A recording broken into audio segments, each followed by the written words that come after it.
So things are going to take even longer than otherwise would have taken. So I think we are not seeing the onshoring. I think it's just the beginning. But I think things are going to get worse. Supply issues are going to dominate the next decade because, you know, we've got a bit schizophrenic. We want to be local, but we don't want to quite give up being global. I think the gentleman from BMW, Andreas, I don't know if he's here, he said the sentence of the day for me. He said, CATL is Chinese, but they're willing to put a factory in Germany to make batteries for BMW. And BMW makes its cars in China. So, you know, you can't say better than that. It's very difficult to Europeanize so quickly. It's going to take time. That it will take time, but do you see it happening eventually? Eventually it will happen because the rules of origin will dictate how people are going to live, how we're going to live in the future. What is the future of mankind? Because, you know, we haven't done anything really for climate change. Temperatures are rising, carbon levels, you know, emission levels are rising, so we have to do something. And we will. I think we will. Things will change.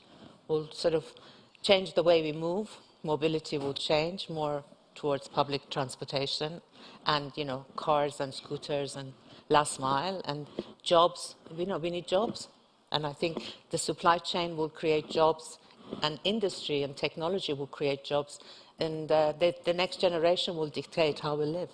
And it's interesting that you say with this new supply chain, we're going to see perhaps new job creation, but a lot of this new supply chain will be based on potentially robotics and machines that are going to be doing the jobs that usually people do. So I wonder, actually, do you see that happening? You know, a supply chain that is profitable, that sees growth, but actually also sees employment? Because I guess that's where the tension is too.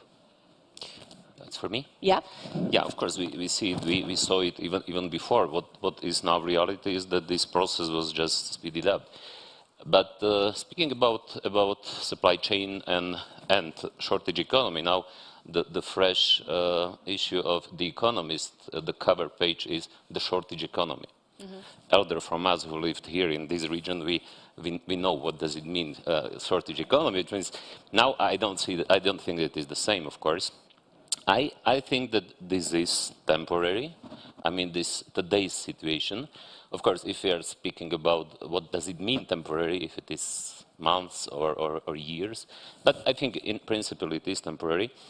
But if we are speaking about the main topic of this panel, which is competitiveness of Europe, competitiveness of Central and Eastern European region in particular, I think very, very important is speaking about these global trends which are everywhere, which are, as you said, it is now very difficult to say which company is Chinese, American, and so on and so on. But there are some global challenges which are clear and which will influence very significantly future of competitiveness of the different parts of the world. I think there are a few which will be the most important. First one will be ecology, of course. We need to restructure our economic models, and it will have significant economic consequences for different parts of the world. Second one is geopolitical rivalry. It is another important point because it will be not only economic conditions or economic factors which will influence the competitiveness, but also politics in this regard, especially between rivalry between Western world, USA especially, and China on the other side. Then it is demography, because we have very different development in demography in different parts of Europe. And then finally, it is also the model of economy which we have all over the world, which is debt-driven growth, which means you have very quickly growing debt. And what we see now, don't want to speak too much, but what we see now is that Europe has problem. Just speaking about economic factors during the last 10 years, if we are speaking about USA, Europe, and China, we see that USA has the best economic performance. Just look at the share of global GDP. which is still 25%. Share of global GDP of Europe is going down. China has very serious problems now, which means what I think is one of the biggest problems is, and of course, USA has its own problems, especially political. But speaking about economic competitiveness, I think the biggest problem of Europe is the lack of creative destruction, lack of flexible economic conditions which are stimulating the qualitative changes, which are stimulating these new, very demanding conditions which are creating really new environment. And Europe in this regard is lagging behind. And specifically, Central and Eastern Europe, maybe we will speak later about this situation. Yeah, and you know, on that point, before we go to you, you made a good point that I always find interesting. You know, the dynamics in the United States are, of course, different to Europe because, well, it's a very self-sufficient country, and that's what the administration is working on to be. But it also is about the innovation. You know, if you look at the big listed companies in the United States, they're the future of industries, companies, you know, it's your Airbnb, it's your social media, and it's everything around it. If you look at the listed companies in Europe, it really is a 20th century companies. You know, it's the pharmaceuticals, it's the car makers, and so on. You know, it still looks very old. Is that because in Europe there is still a risk aversion that you don't get in the United States or perhaps in the more Anglo countries, or does it have to be with the kind of leveling up and scaling up that you need? A lot of the companies that I speak to say the problem that we have is that in Europe, when you do the investor round, it's very, very hard to get access to the cash. In the United States, you do 2 rounds and you've raised the cash. Yeah. So, Really? Where? Well, many companies will tell you in the United States, you do your investor round with a good pitch and you get your money. I mean, look at the companies over the past 10 years. Name me one innovation in Europe, look at the ones in the United States. The ratio is probably 1 to 10. So why is that happening there and not here? It's a very complex phenomenon, of course. It has its historical reasons, different, and we don't have in reality single market in Europe still, yeah? Which means flexibility of the market is different, but also historically it is very different. And yes, I agree. And then if you look at the Europe inside, we see then very big difference in the north and south. But even Nordic countries, which are considered as without problems, have problems. If you look at Germany today, after 16 years of very successful, very stable government of Mrs. Merkel, we see that they've been missing necessary reforms. And answer is in flexibility and reforms. Because outside development is changing every day. And now after pandemic, it is changing even quicker than it was before. And if your system is rigid, if it's not flexible enough to react on this, for me, the best explanation is the Schumpeter's creative destruction. You need to have a very flexible system, which is very flexibly reacting on the new demand, on the new possibilities, on the new threats which are connected with this. And this is the problem of Europe. And just to the final round of questions, of course, let's talk about the geopolitics. When you look at the supply story, this is, of course, very much a political story in many ways, too. How much of an impact does the current geopolitics that we're seeing, you know, there's still huge trade tensions happening in the world, feed into this conversation? Yeah, I react to what Tara said, right? I mean, we are a global company. I mean, in robotics, for instance, we have 3 factories, one in Europe, one in China, one in the US. And of course, I mean, what is happening now is impacting all 3 of them, right? And what you said, it will impact next years, you said decade. I think we will learn quickly what to do with that, because with this microchip shortage, and not only microchip, but microchip has started probably earliest, we now see the solution. I mean, if the one microchip, which was priced $2,000 per 100 pieces, is now $60,000, what shall you do? So immediately, in order to complete certain like big lines for 20 million euros, then you have to talk to the customer. Said, are you willing to pay spot price? Yeah. And this is the learning, and it will come, and it will be new standard, because we will be able to cope with that, because then you prioritize, right? What you said about the competitiveness, so for me this is relatively easy fix. Of course there will be shortage, it will have impact, I mean there will be projects delayed, But what you said about the shortage of labor as well, I mean, we as a robotics company, we're always accused that we are taking work from people, and still the unemployment is on record high level, right, with increased automation. But what we should start talking about is reskilling of the people, and this is actually where we, at least in Central Europe, have really big gap to do, because the labor is extremely mobile today. Especially with pandemic that has fastened the process much quicker than expected. I mean, if you are an IT guy, it doesn't matter if you are working in Bratislava, Košice, or Sri Lanka. No one really cares.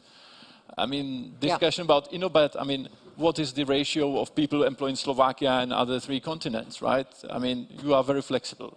And this is actually, in future, manufacturing company. Right. Yeah, so the human capital is extremely mobile today, and we should actually make sure that we get the best for European interests. Because if I see the people dealing with artificial intelligence, cybersecurity, there is a great community of people in Slovakia that is working for Asian companies. Yeah. They are living here, they are spending money, and they are taxing them, but the know-how and the added value is used in Taiwan, China, Japan. And it's pretty sad. Did you want to, I feel like you wanted to... Yeah, I mean, I've worked all over the world, mostly in emerging markets, right? And people are immensely resilient. I mean, we say the British love queuing up. Shortage economy. We love queuing, so we're all queuing for petrol. And then, you know, something else becomes short. Everyone's queuing. It's a form of distraction for mankind. You know, you say you're too busy sourcing what is short to worry about real problems. Because you said it, there are very few leaders at the moment. Mrs. Merkel was stability for Germany. Who do you look up to as government? And another gentleman said something very good today. When politicians start choosing technology, we really need to worry.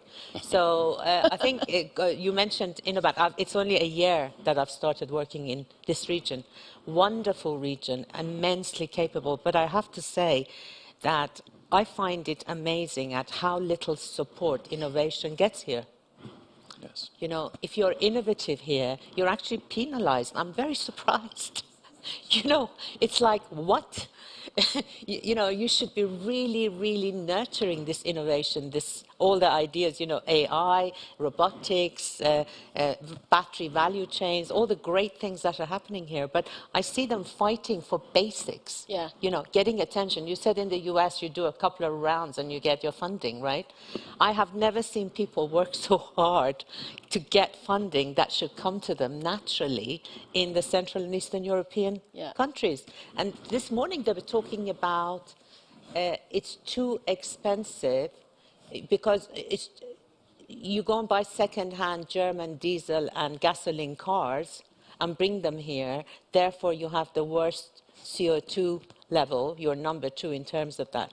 So I'm worrying about that. You know, you have to maybe bring some change here because otherwise climate change will take the decisions for us. You know, for 25 years, we've heard 650 million people have no access to electricity. 25 years we've been talking about it, and now it's 700 million people. So we're not solving the problems that well, are we?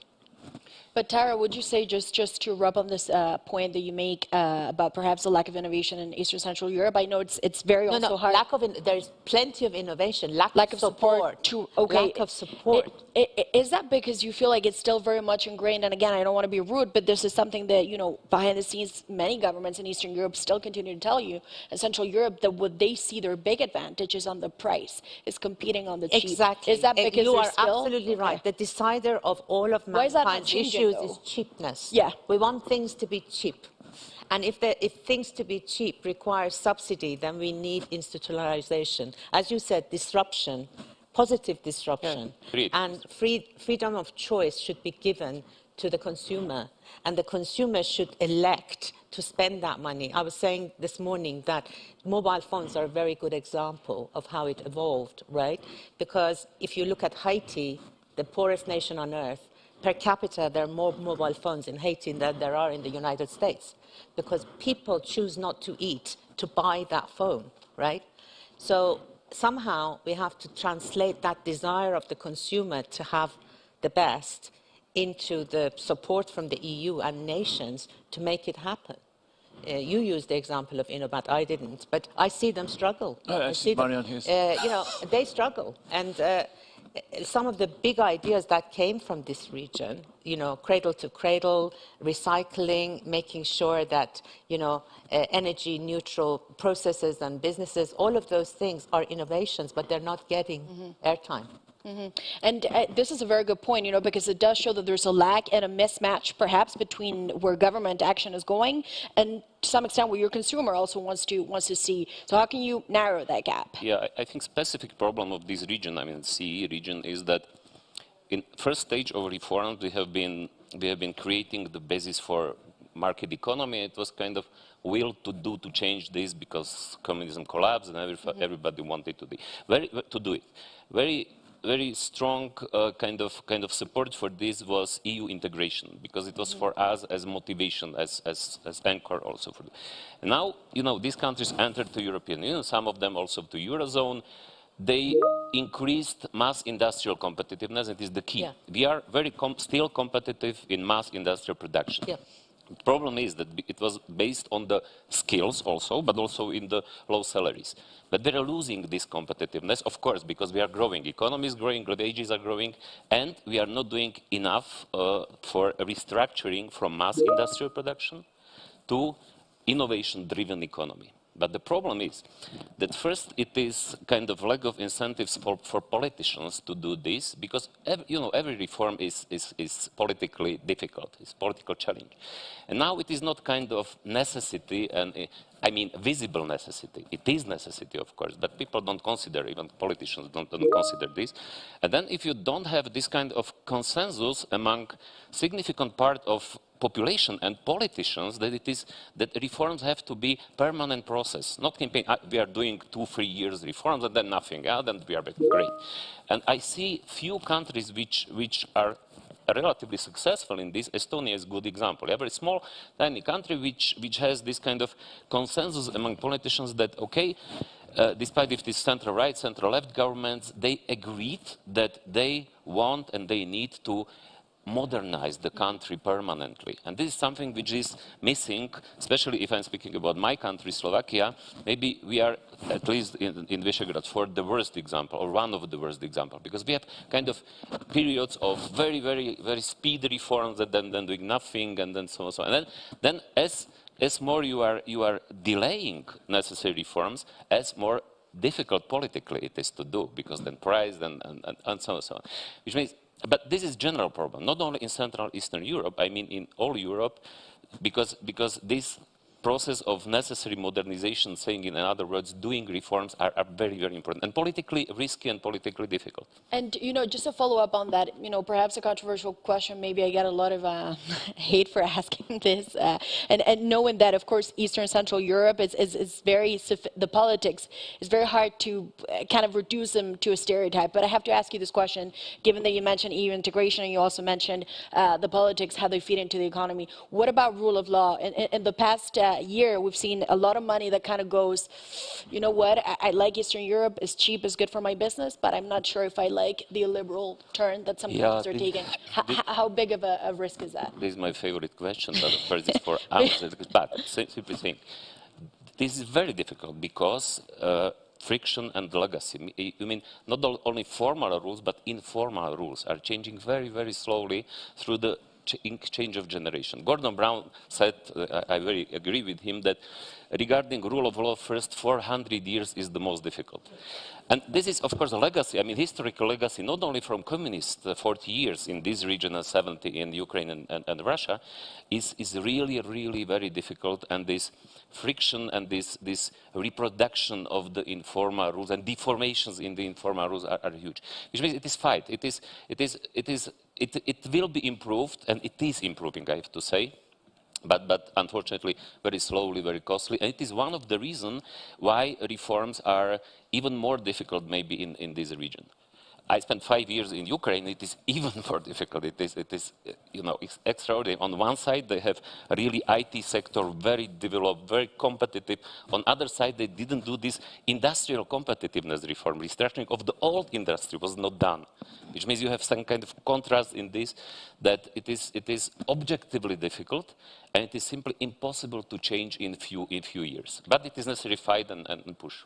And do you see to that extent, of course, this week it's been very much in the news, in particular in one country, but I'm not going to name and shame anyone, but do you see this tension at times between kind of the national dynamics that happen in some countries and the rules also emanating from Brussels? And it's very important to ask this question because a lot of the industrial policy is going to be guided by Brussels going forward. Do you see that tension removing momentum in the economy?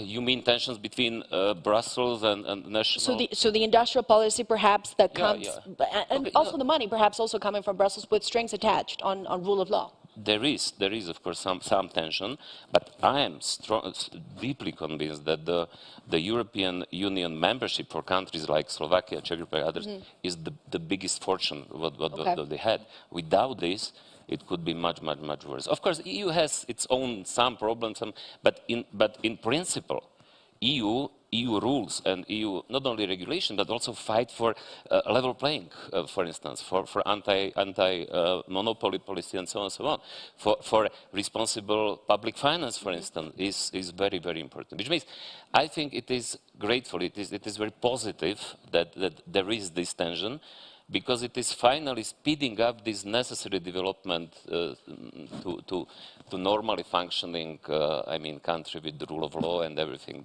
And is that being passed through to the citizens? I wonder if you want to add. She comes from the UK. We've seen those, so I wonder if how much. Because I fully agree, but it's not enough. At least from my industrial perspective, it is not enough. And what you mentioned here also is, we are lacking certain things like basic things like education here in Slovakia, right? I mean, how many universities we have? 46 for 5 million people. Yeah? Plenty.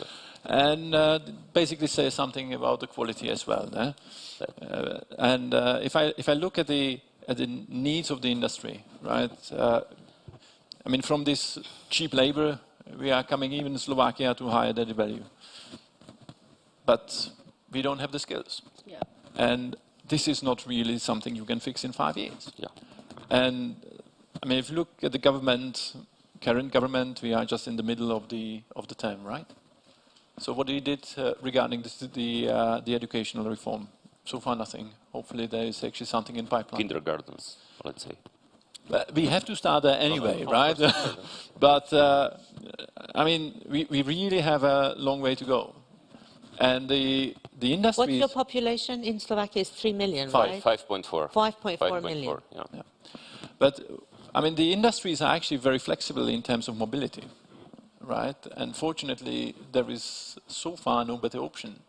But what we see, for instance, in Serbia is actually attracting a lot of industries by subsidizing, providing the land, and so on. We see that Bulgaria is having exactly the same problems in Slovakia, lack of educated people in order to provide higher added value. So we still have time because there is no one better at the moment. But the clock is ticking, and I think we should really stop wasting time and do something. Yeah. And can I ask you in a follow-up on that point, because I see it for myself, I'm based in Brussels. A lot of friends, colleagues that are Eastern European, very clever, very smart. You ask them, do you want to go back to your home countries? And they say no.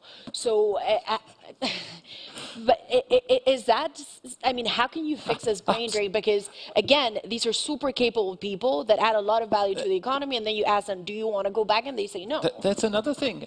This is my favorite question. May I? Because, we in Slovakia, we lost 2 generations in the 90s. University-educated people move out to the West, Czech Republic and others. But today, if I look at my old alma mater in Brno, which is a technical university, 7,000 Slovak students, at least 1/3 will never return back to Slovakia. 1/2. Yeah, if I may, because this is a very important topic. it is not like that, that if we will be, when we will be in the future reach, then they will return. No, no, if they will feel that it has perspective to return.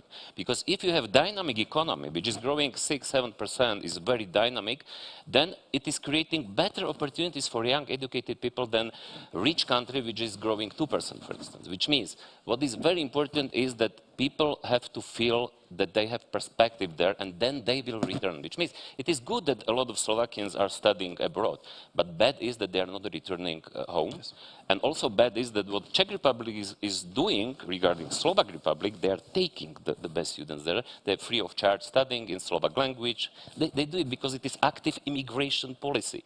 And we are not doing the same in connection with, for instance, Ukrainians and others, because it is competition, it is fight for the best brains, which means, and we had period in 2002-2006 when Slovakia was considered the most reformed country in the world, and I met those students in Prague, in Czech Republic, Slovak students in Prague, in Brno, and many of them told me at that time, yes, we want return because Slovakia was considered economic tiger, very dynamic, very 8% growth, which means it is also about image and perception of the perspectiveness. But can I also ask you, and again, you know, I'm going to get so much hate for presenting this ideas like this, but I think it's good to have the frank discussion. There's, you know, I hear this a lot also in Brussels, particularly the Eastern Europeans will say, you know, you see this catch up, so you see explosive growth. Of course, that's going to happen when you have a lot of catch up to do, but perhaps 2% growth in Germany, that's going to pay me more, good school for my kids, good healthcare. I'd rather stay there. Are we talking not just about the salary, but a whole ecosystem that needs to be made more attractive? Is that? And not only, it is also about roots. Majority of people feel the roots from the place where they have been born and so on, which means Ireland is the best example. Ireland in 60s, 70s was huge emigration to the US, then reforms, very high economic growth, prosperity, many of them returned, also with experience, with money, and then after enlargement of EU, they absorbed a lot of people from, which means they turned this. And it is possible to do because, yeah, it is very complex. It has many of dimensions, this, but in principle, people, if they feel perspective, majority of them, I'm not saying all of them, in principle want to return. But I guess in the example of Ireland in particular, you know, what they did was cut taxes major time, attract Apple and the tech sector. People started getting paid well and then returned. Is that basically essentially what you're saying? Perhaps that you need big names transferring here? You know, now it is they have big names. They have Jaguar Land Rover. Yeah. And But you see what I mean, you know, with the Irish story, it's very particular on the taxation, you know, that's how they were able to flip it. And some countries will tell you in a way that it perhaps was very competitive for them, but wasn't good for the European Union overall. So, you know. This is a more difficult question. It is another my favorite topic, because we did tax reform. One of the reform which we did was tax reform, and we have been accused at that time that it is tax dumping and unfair tax competition. But that's simply not true. I didn't want to use a word, but you did. No, we collected more than before. We just restructured the taxes. We canceled some taxes, we reduced some direct taxes, but we increased some indirect taxes. And finally, the tax, we didn't have a lack of money which we covered from the structure of European funds. No, on the contrary, we had more money from taxes because the economy was growing and we collected more money. And finally, if you are growing quicker, you are shorter time in position of net receiver of the European money. It is more complex phenomenon. It's not just look at the rates in the, another example. We had 19% of corporate tax rate. At that time, Germany had 38% average profit tax rate. But we collected much more from this tax than Germany collected, because nominal rate is only part of the story. Another part of the story is tax base and exceptions, deductions, and so on, which means finally our 19% corporate tax rate was bigger than Germany's 38%. Which means this, sometimes it's a very simplified thing, the discussion on this. And can I ask you just to also wrap on this conversation of, you know, brain drain or attracting talent? Of course, you work here in this region, but you're also based in the United Kingdom. It does seem that the debate in terms of what's talent, what's high added value worker to the economies is very different and changing very fast. How do you see it? What's to you a high added value worker? So brain drain is nothing new. It's been there forever, and it's part of the supply chain. Human capital is part of the, you know, supply chain. And I think that you quoted Gordon Brown, but it's actually the problem with mankind is we have amnesia. We don't look at history. We forget about past lessons, and we repeat our mistakes over and over again. That's the problem. So, tax incentives and tax reforms don't build economies because you give them a 10-year tax break, they come for 10 years, then they uproot and go somewhere else where you get a bigger tax incentive package. It's about the ecosystem, creating the right ecosystem for people to put down roots.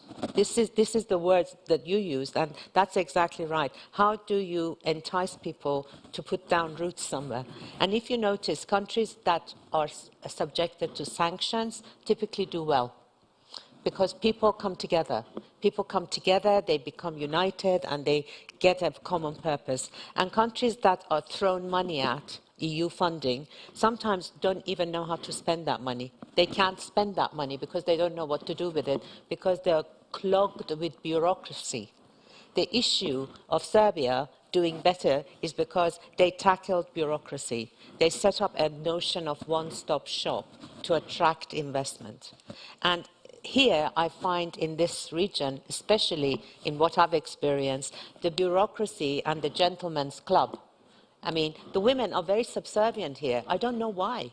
I mean, very, very, very capable women, very, on top of the world, but very subservient. I find that very strange because I think if there were more women in positions of power, they know how to fix things because you do that. And there's, I hope the women here, do you have something to say about this? I mean, yeah, where are the women? We were having Come on, Monica. Yeah, like, but how can you hear, like women in Eastern Europe are very kind of submissive, and I mean, I'm sure you have a reaction to that. We have Moldova now, which has president and prime minister. And you have a president. But that sometimes is different because, what you see is that women to make it to the top may not be reflective of what you see in the average, labor force. With respect, I find a lot of those things symbolic because the women who've made it into politics, and I'd cite Finland and other places as well, they stay neutral when it comes to choice of technology or choice of industry or whatever. They don't support one faction against the other. I think we need a bit more free enterprise and less bureaucracy from government. If we allow the commerce and industry and will of the people and the consumer to dictate a little bit more, then pricing wouldn't become such a big issue. Cheap cars for everybody isn't the way to go. It's good to have mass transport, mobility, and leisure cars, maybe. That's a different way of lifestyle. I mean, climate change will dictate our lifestyle, whether we want it or not, because you should see the floods in Africa. You should see the temperature rises. It is real.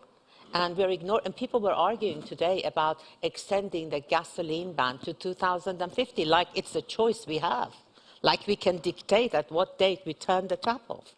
Nobody's taking it really seriously. COP26 is round the corner. Did anybody talk about it? They can't even attract the right attention to the right numbers. So I think we need a few more women in positions of actual decision-making when it comes to spending money and when it comes to creating jobs. You said the right thing. Tell the consumer that this chip is going to cost 10 times more than it did 2 years ago. Do you want it or not? Right? Your choice, huh? Yeah, and what Tara says about, the female workforce is just so important. Come on, these guys are now much smarter, they don't know much more than women do. Like, how do you get called things? I mean, I'm old enough not to care what I'm called. Pushy, ball breaker, battle axe. What was the other one?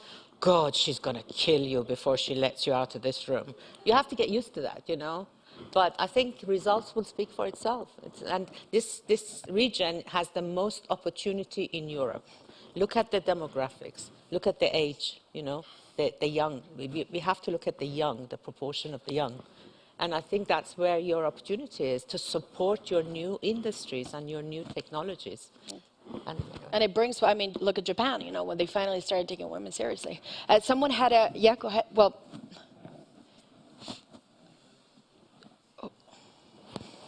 Thank you very much. Anton Spisak, Tony Blair Institute. I live in London. I'm one of those Slovaks who left when I was 18 to study in the United Kingdom. I did my whole university education my undergrads, master's, PhD in the UK. I've been away for more than 10 years now. The problem is serious about brain dead, and I think what matters in the end is the quality of opportunities for people to come back to. I think that is the single most important thing. The one positive thing is that it has been changing in the last couple of years, and I have seen a whole number of people who spent their 20s abroad actually gaining a lot of extremely valuable experience they would not be able to gain in this region, and then bringing that experience to the region, Slovakia, and then being able to set up their own companies and try to change things. So I think it is not necessarily a negative thing in the grand scheme of things. It is about being able to incentivize people to come back and give them the quality of opportunities that they are looking for. But the serious point I wanted to make about the innovation economy and the transition and the attempt to overcome the middle income trap, which is a real economic threat, is that this region has been chronically underinvesting in R&D for a long time. The average EU 20 spend on R&D is around 2%. In Slovakia, it's 0.8%. And that includes public and private R&D. And that's just one indication of the scale of the problem here. So I think the biggest problem in this context really is the lack of long-term vision and long-term commitment that political leaders really need to make in order to overcome these challenges. Because to overcome things like middle income trap, you really need to have long-term vision and the institutions that are able to safeguard that vision. And at the moment, all we can see really, and it's the feature of politics in 2020s, I suppose, is politics driven by very short-term interests and a lack of that vision. So I think there is a really serious question about how we can institutionalize that long-termism in policy making, and how can political leaders build strategies that are really designed to tackle those long-term issues. Maybe just one addition what you said from my side. What you also need is not only vision and implementing it, but you have to have consistency. I mean, for instance, education, I mean, you cannot do anything in one term, which is 4 years, right? I mean, if we look, we are extremely good in Eastern Europe. If we have new government, they take everything out from the predecessor, they start to build something on the new premises. And if I look at the Asia, for instance, Singapore, Japan, they always build on. And there are certain things where the opposition and the governing parties actually agree. We need education. And it doesn't really matter whether elections are won by this or that party, because they made certain agreements that they will continue regardless. I mean, they will modify it slightly, but not break it down into pieces and start again, right? But I fully agree what you said, and it's great that people are returning, but it's not massive. Mm-hmm. It's not massive. I don't see it. I think this is what I mentioned, what I had in mind if I mentioned this kind of consensus on permanent modernization of the country. Mm-hmm. And I think this is the most important part of the vision, because you can paint the visions for there will be 20, 30 years, we don't know. But problem of this is that, yes, we have really underinvested in and very bad quality of higher education, in Slovakia particularly, in research, but it will be not enough. This is the problem. That even if you will give more money, even if you will improve university quality, which is difficult and long term, it will not be enough, because the problem is very complex. You have to have sound and sustainable public finance. You have to have effective and improving public administration, public services. You have to have permanently improving business environment, and you have to have development of knowledge economy, everything what is connected with this. Only if you are doing progress in all these areas, you are creating conditions for this restructuring, permanent, from mass industrial production to innovative economy. Even, for instance, if you will fulfill this free, but you will not have a high quality of education, who will work in this innovative economy? Everybody will leave, especially those the best, which means, and problem is, this short-termism in politics is not only problem of this region, it is problem of parliamentary democracy, of course, everywhere. Now it is even more difficult also because social media and everything connected with this which means, yeah, it is a really real challenge. And now we need even more than before strong political leadership. Because this short-termism, if politicians are doing everything just to be, the most important priority is to be re-elected, and then of course we have populism, we have indebtedness, we have lack of reforms, and so on and so on. And actually, before we move to perhaps the European Recovery Fund and the money that's coming in, because that's green and digital, Tara, I want to ask you a question that I think is very fitting for this panel. You know, you're both in the UK, but also here.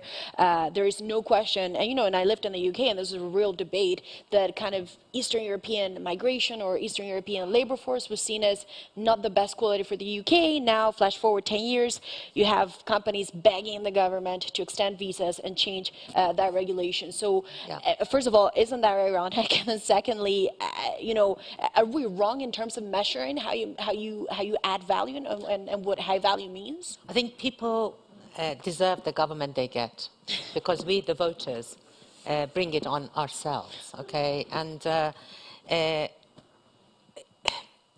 in the past, the problems were maybe the same, but the respect for government was different. There were leaders. Social media has made everybody naked. Everybody knows everything about everybody. If Winston Churchill lived today, he would be one of the most hated leaders on the planet because everything about him and his personal life and everything else will be known, and people would never vote him the greatest he'd be Briton on cancelled earth. for sure. Yeah, right. He'd be cancelled so for sure. his statue will fall and everybody will jump on his head and all of that stuff. So we deserve the government we get. That's point number one. Point number two is that information has turned into misinformation. So my neighbor voted Brexit. And my neighbor in my holiday home in the middle of England voted Brexit because she firmly believed we were a victim of immigration and Syria was part of Europe. Mm-hmm. That's what she thought. Mm-hmm. Because all the Syrian immigrants that were coming to live in her area, she believed they were Turkey part. was joining immediately. Exactly. So, and then my other friend was telling me that her workers voted for Brexit because they believed that EU was dictating the shape of vegetables and all of these things. So misinformation leads to a lot of calamities. So we need accurate, proper information. Secondly, I do not believe that it's all the role of government. Increasingly, we have to consider what you said. It is personal responsibility. Japanese and Singaporeans feel personally responsible for their, nation and their growth. And they have, hundreds of years worth of back experience to rely on. Here, we keep ditching everything. We keep ditching everything for something new. And expats, with respect, they all come home to build something, but they expect a different treatment to local people. Mm-hmm. And that creates this two-tier society. And I noticed this at work, that there is a friction between diaspora, having come home, and local people who feel they're being treated differently. And in Africa, it's so glaring, this issue of expat versus local. I've always loved that in the UK there are no UK migrants, they're just British expats. Exactly, exactly. I've always loved that and sentence. now, I mean, my husband is a professor at Imperial College. I have heard this issue of lack of investment in R&D since I was 20 years old. It seems we never invested in R&D. This is an old issue. So I think we as individuals and private sector and entrepreneurs have to take life into our own hands. It's up to us to basically gather together and create a society that is just transition, fairness, men, women, diversity, all of that.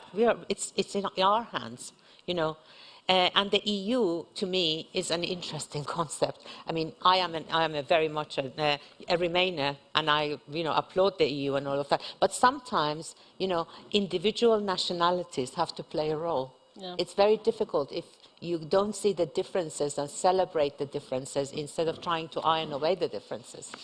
And, you know, going back to perhaps the comments that we had from the audience, but of course this question about perhaps the UK.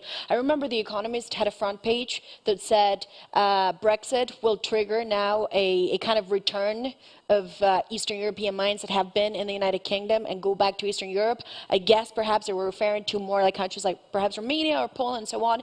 But to me, if I look at that front page and what you've said and the audience has said, it seems that really did not materialize. That this big return and we're going to see Brexit is going to bring the best back home, that hasn't happened. It didn't. And what it in fact has done, if I look at university level, you know, PhDs and research for, what has happened is that more Commonwealth people are coming. We're getting a lot more Singaporean, Chinese, Indians into positions of research. But interestingly, it's not the governments or even the electorate who made the changes. It's actually big industry. Rolls-Royce chose to move to Germany, right? And that took a great deal of research from the UK.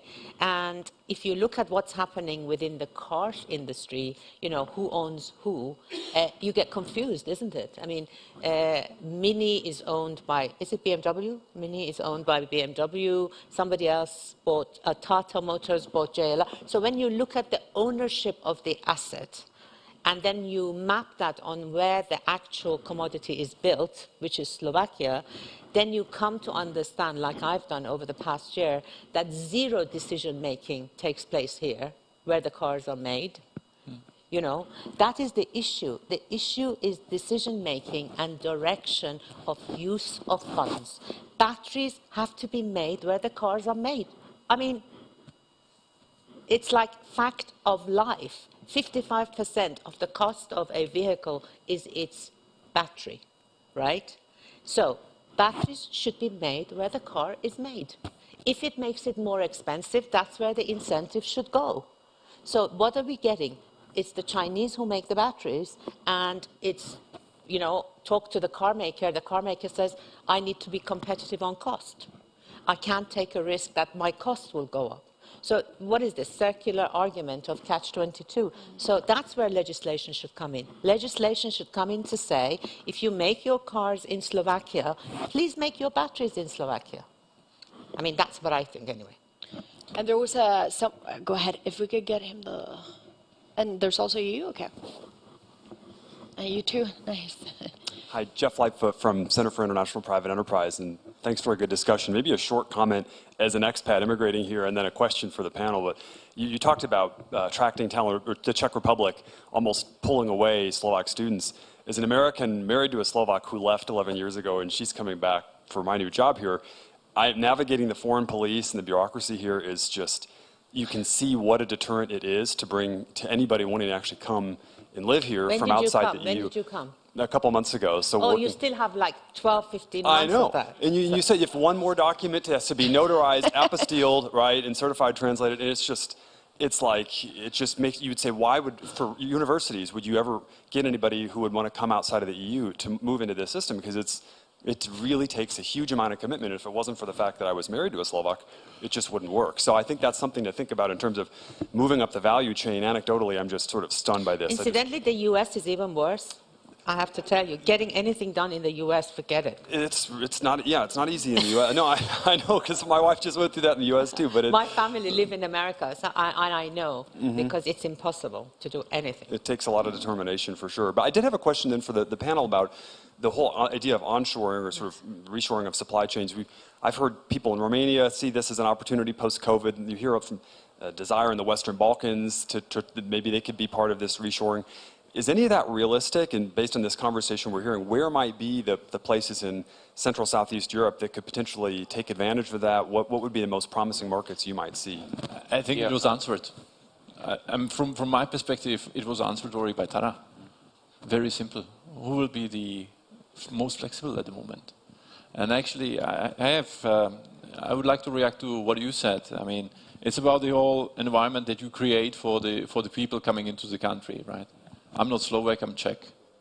And I can tell you that for my kids that were that time very, very young, I mean, the experience with the foreign police was really drastic.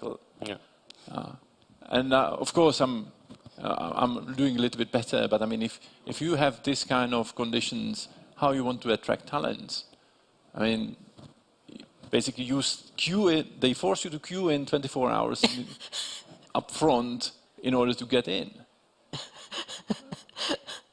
Then we talk about European Union, yeah. Schengen. What are we talking here about? Huh?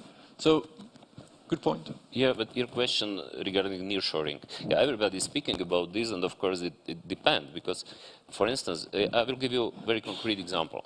Ukraine and what is happening in this geopolitical rivalry between the West and China. Mm-hmm. China is the biggest exporter of these rare materials,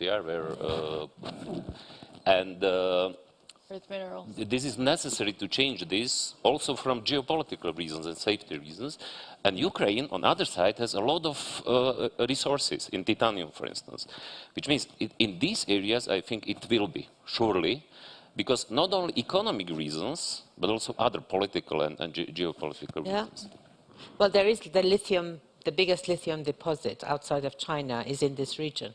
Right? It's Czech Republic and Serbia, but the bureaucracy surrounding it has made it almost impossible for the past 20 years to get past this schizophrenia of wanting to have mobility and cars and batteries and not wanting to harm the environment. So, so that's why everything is so slow. And that's the debate, to involve the electorate in understanding a little bit more what it means. But looking at the UK, we have a project with Innobat in the UK. It's 100 times worse because people have lost the will to make anything. Manufacturing is a dying sector in the UK. Margaret Thatcher started selling everything, right?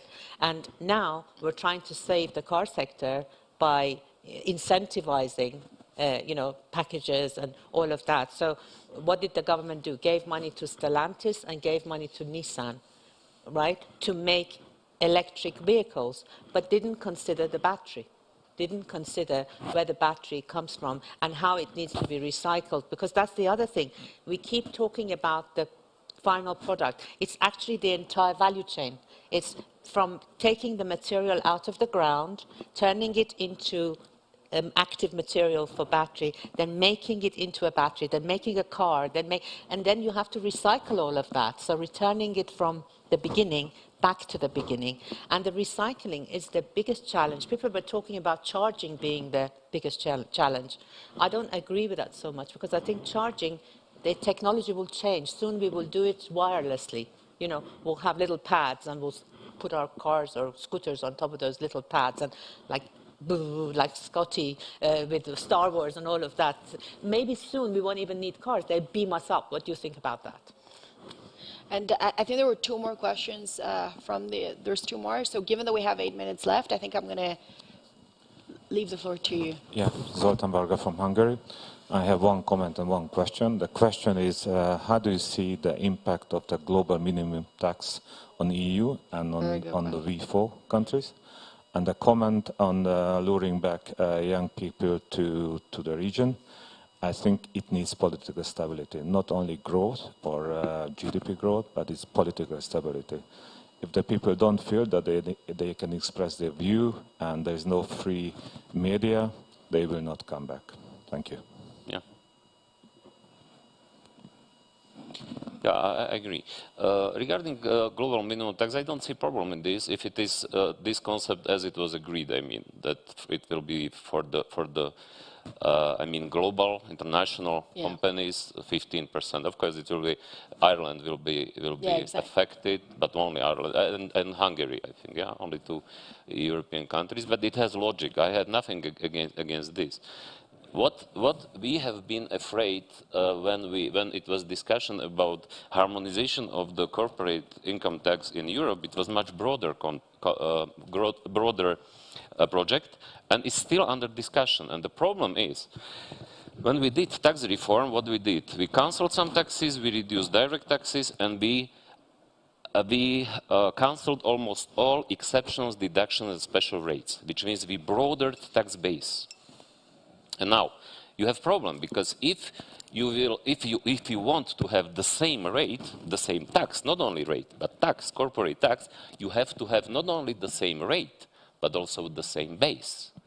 And if you're speaking about the same tax base, then the question is theoretically and also practically, the best is to have broadest possible base and lowest possible rate. But to cancel, to remove from your tax system exceptions, deductions, and special rates is politically such difficult, it's almost impossible because, you know, groups are profiting from this, they're very influential, and so on, so on. Which means it is impossible, because I told at that time, at the ECOFIN ministers, I told my colleagues, okay, we will agree if we will take as common tax base Slovakian tax base. But you will have to remove all these exceptions, deductions, special rates, and it is politically simply impossible. But if not, if we will take some kind of compromise of, in the middle, average tax base, then we will have to impose to our system, again, deductions, exceptions, and so on. Which means it is practically impossible to have really one tax, corporate tax, which means not only rate, but also base. And on that note, I mean, especially when you look at Eastern Europe, there's a number of countries, of course, that don't have the euro. Some would argue, you know, if you try to harmonize the taxes, but you don't share the same currency to some extent, does that even work? I don't think that it is connected directly with the common currency. Regarding, it was your previous question, which we didn't answer, is what happened with EU after UK came out.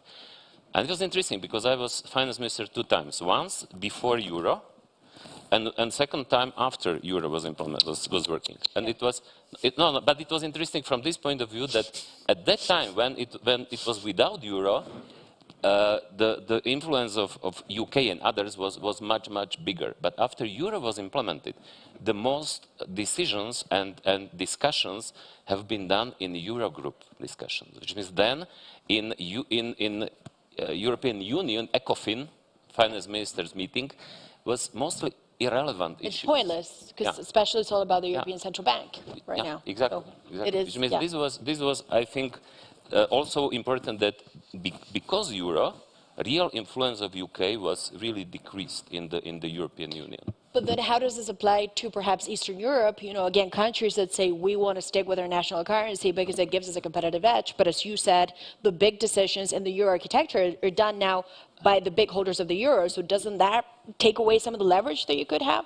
And not only for small and open economy to be in eurozone is, in my opinion, has much more positives than negatives. Okay, if you're speaking about the UK, it is a different story.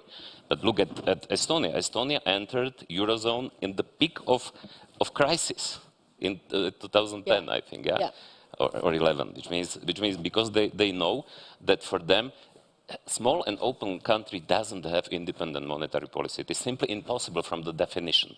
Which means that if you are so interconnected with the Eurozone countries economically as Slovakia is, there is no doubt that it is better to be. Despite of the problems and costs, and maybe potential future costs, which we still don't know what will be exactly. And you know, that's also, I find it very interesting. You know, there's a number of, again, not to name and shame anyone, but, you know, again, some of the Eastern European countries that have their own currencies, you know, behind the scenes, the finance minister will tell you, we want to keep it because we devalue quickly, we jump out of crisis very quickly, and we play that game, you know, the way that perhaps, you know, countries like Italy and Spain used to do before they became big members of the euro area. Is that logic ultimately in the long run flawed? It's doing more damage than good?